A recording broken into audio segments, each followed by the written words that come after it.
This is like so amazing. Like everybody on the Sherri staff is still very excited about last night because we were on Family Feud last night. And it was so exciting because we got to play against Shaquille O'Neal and his family. And here's the thing. It was very exciting. We love Shaq. At the beginning of the show, Shaq told Steve to introduce him as a sex symbol.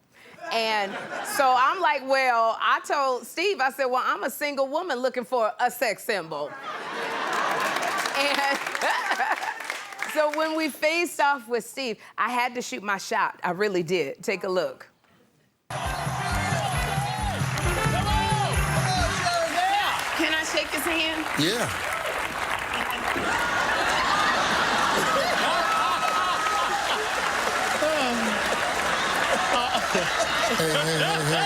Hey, we got a game. We got a game to play. Sherri. Sherri. Oh, God. Here we Can I go. say one thing? Yeah. Once you go Shaq, you never go back. Be careful. Be careful. Shut down a little bit of that thirsty. And once you go with Sherri, you're gonna feel like the tooth fairy.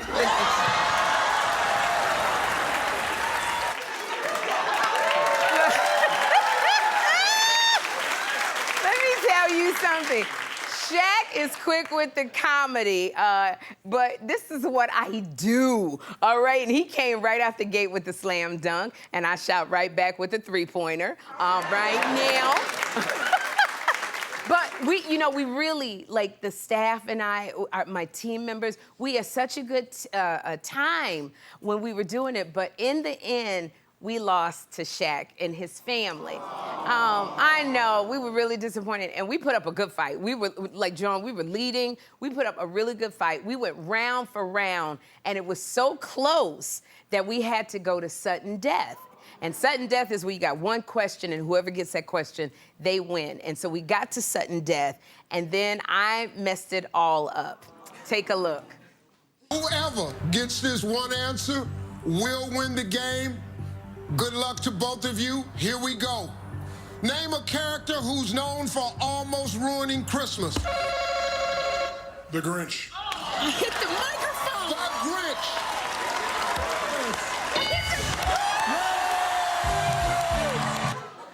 When I tell y'all, I felt so bad because I hit the microphone instead of the buzzer.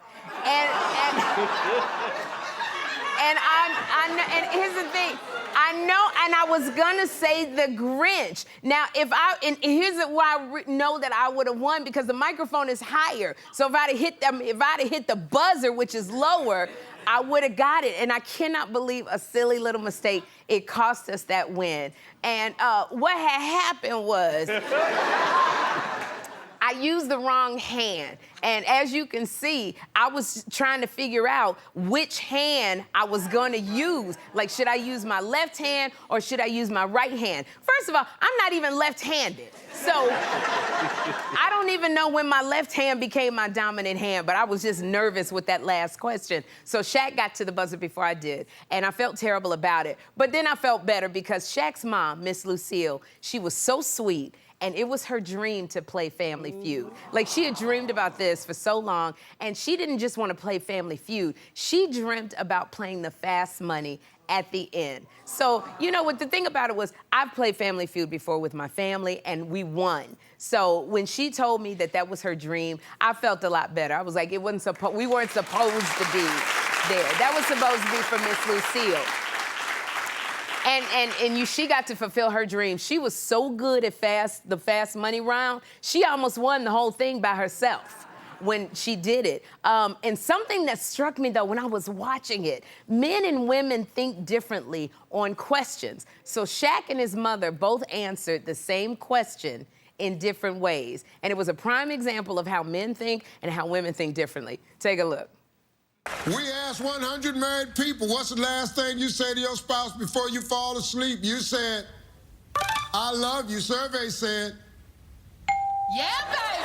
we asked 100 married people, what's the last thing you say to your spouse before you fall asleep? You said, good night. Survey said.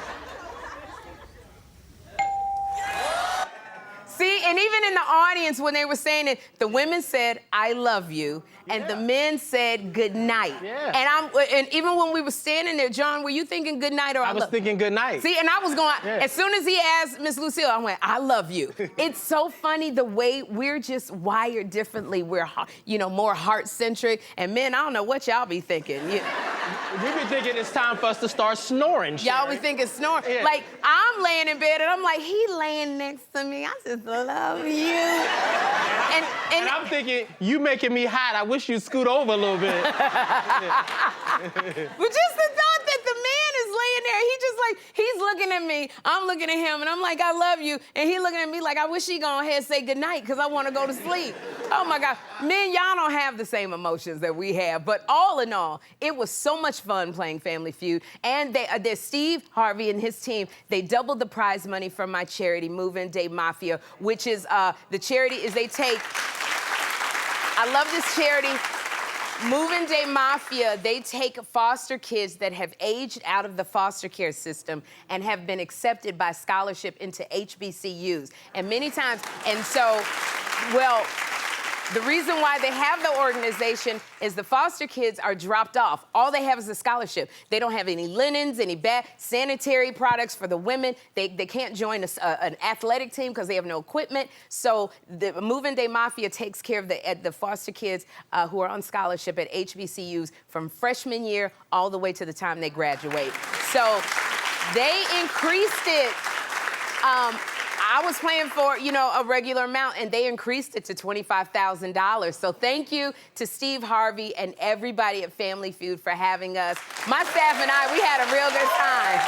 We had a great time. And I just want to say this, because Shaq, I know you was looking at me. And I want to tell you, Shaq, if you call me, I'll hit the right buzzer this time, all right? Just wanted to say that. You and Shaq should have your first date right here on the show because he needs to come see us. Yeah, Shaq needs to come on the show. And when you get to Raleigh this weekend, I know everybody's going to be asking you all the details about Family Feud because everybody's talking about it. Yeah, I'm doing stand-up at Raleigh, Raleigh at the Improv in Raleigh this weekend, December 6th and December 7th, and I'm talking all about Shaq and all the behind the scenes and all of that. So come see me. Come get some tickets and see me if you want to hear the real stuff that'll get me canceled on daytime. So. We're gonna have a good time. We're gonna have a